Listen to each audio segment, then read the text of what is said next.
अस्सलामुअलैकुम। जो हमारा पांचवा सवाल है अमरावती का लाइब्रेरी का वसूली और अदायगी खाता और तख्ते वासिल बकाया दिया हुआ है सवाल में।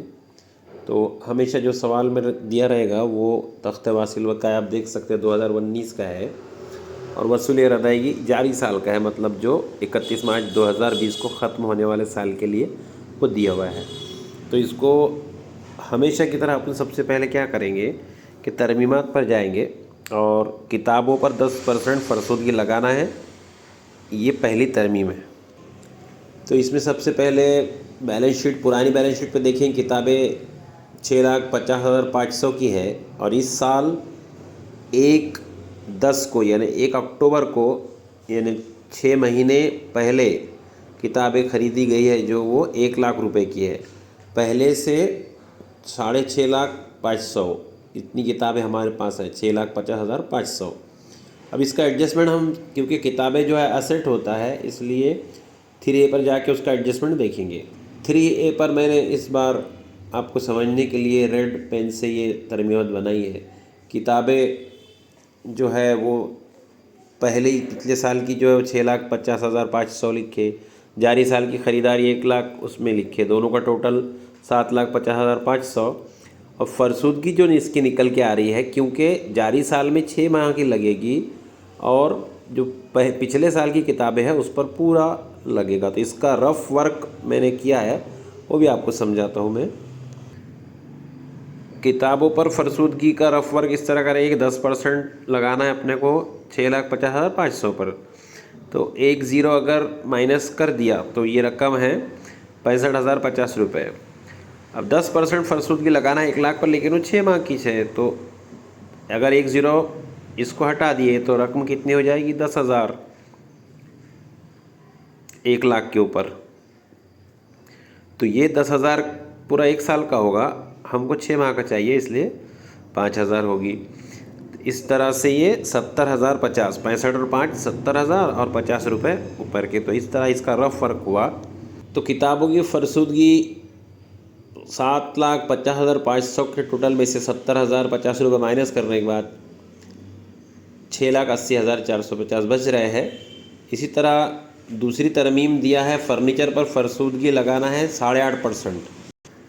ये तरमीम दिया है फर्नीचर पर 8.5% फ़रसूदगी लगाना है, सेकंड नंबर की तरमीम है।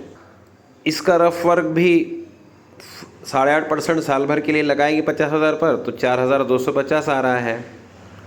और 6 माह का लगाएंगे 30,000 पर, तो पूरा अगर लगाएंगे 8.5 तो उसका आधा 1,912 आ रहा है, यानी 38-24 उसका पूरा आता है, उसका 19-12 आधा अपन ने कर दिया।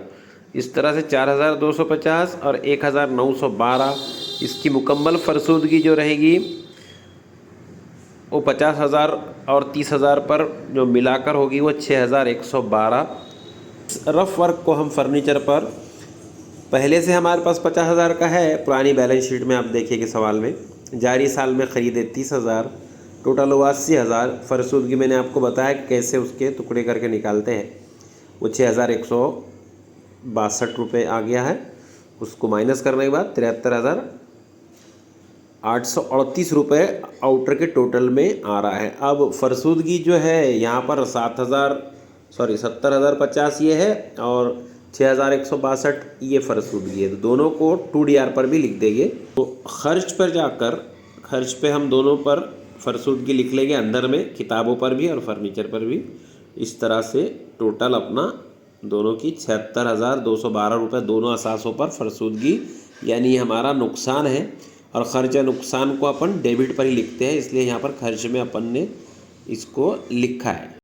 फिर तीसरी तरमीम है 50% दाखिला फ़ीस को और ज़िंदगी रुकनियत फ़ीस को मुकम्मल सरमाई बनाना है।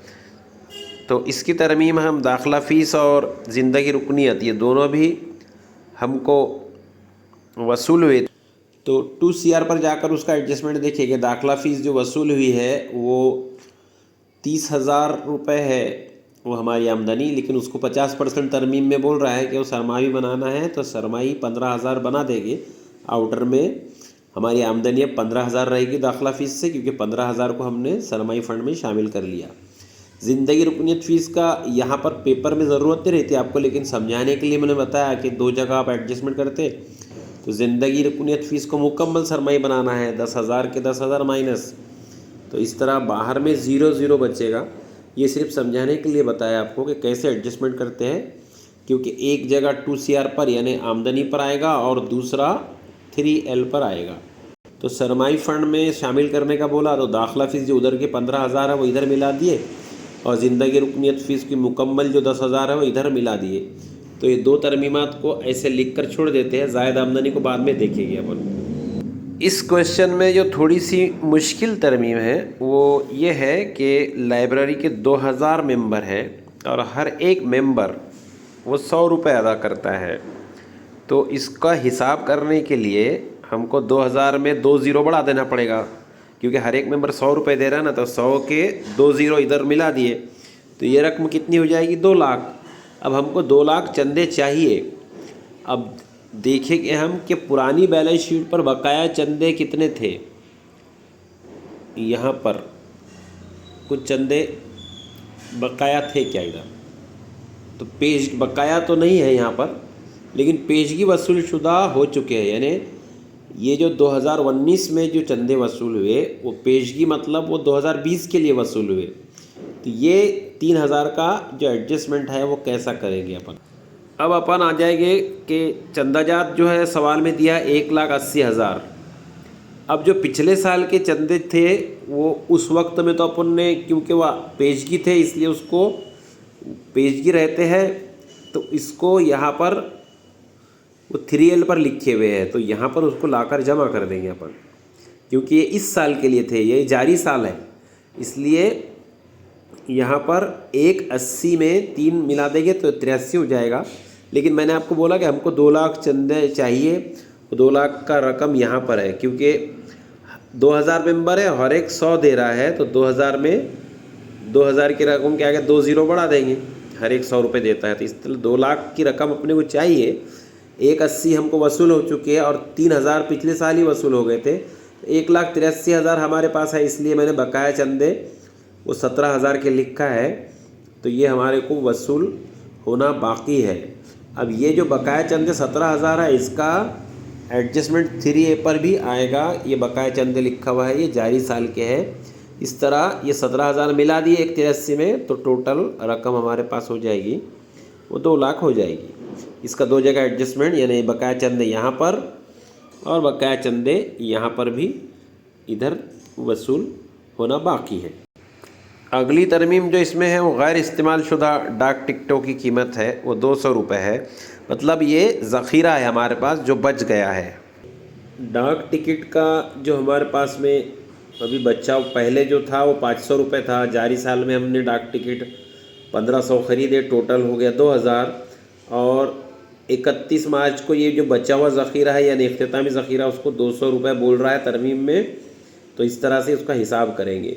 इब्तदाई ज़ख़ीरा यानी पहले जो था, फिर जारी साल में डाक टिकटों का ज़ख़ीरा यह दिखाई दे रहा है ये 500 रुपये, तो इसको क्योंकि पिछले साल से बचा हुआ है इसलिए इसको इब्तदाई बोलेंगे। जारी साल में डाक टिकटों की ख़रीद है वो 1500 रुपये है।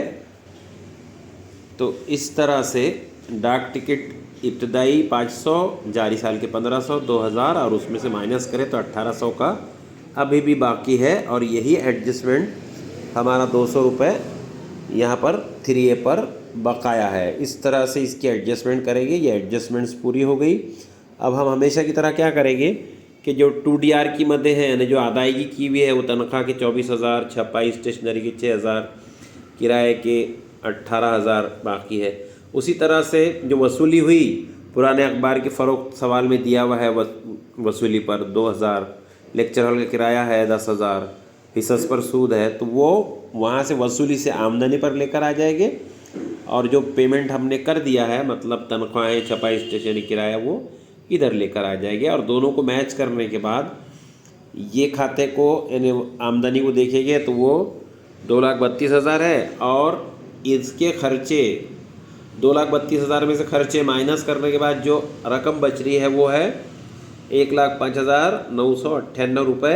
ये आमदनी ज़ायद है और ख़र्चे कम है, तो इसीलिए लिखा हुआ है कि आमदनी ज़ायद है अखराजात से, तो अखराजात कम है और आमदनी 1,05,998 ज़ायद है। तो इसको अब 3L पर लेकर जाएंगे। इस तरह टोटल करने के बाद अपन ने पहली तरमीम देखी, उसमें दाखिला फ़ीस, ज़िंदगी रुकनीत फ़ीस और ज़ायद आमदनी मिलाकर इसका टोटल 8,80,988 हुआ। और असासाजात पर भी जो हिस्स में रासुल माल है, मियादी जमा है, ये पुरानी बैलेंस शीट से निकालेंगे। और नकद और बैंक नकद जो है ये अदायगी खाते पे सबसे नीचे है, आप इसको देख सकते हैं। ये देखिए अदायगी पर ये दोनों रकमें यहाँ से उठाएंगे। जो इस साल में हमेशा बकायाजात जो है ये असेट है, ये इसको हम लिखते हैं जो सब अदायगी में सबसे नीचे रहता है। जो यहाँ पर बकायाजात है नकद और बैंक नकद, ये सरमाई फ़ंड में शामिल है, इसलिए इसकी एंट्री कहीं पर भी नहीं आती। जहाँ से वसूली खाता शुरू होता है वो नकद और बैंक नकद को हम कहीं भी नहीं लिखते, ये याद रखिए, हर बार याद रखिए। पेपर में भी इसको कहीं पर भी लिखना नहीं है, ये एंट्री को जो वसूली पर लिखी रहती है। ठीक है, इस तरह ये सवाल हम हल करेंगे। अल्लाह हाफिज़।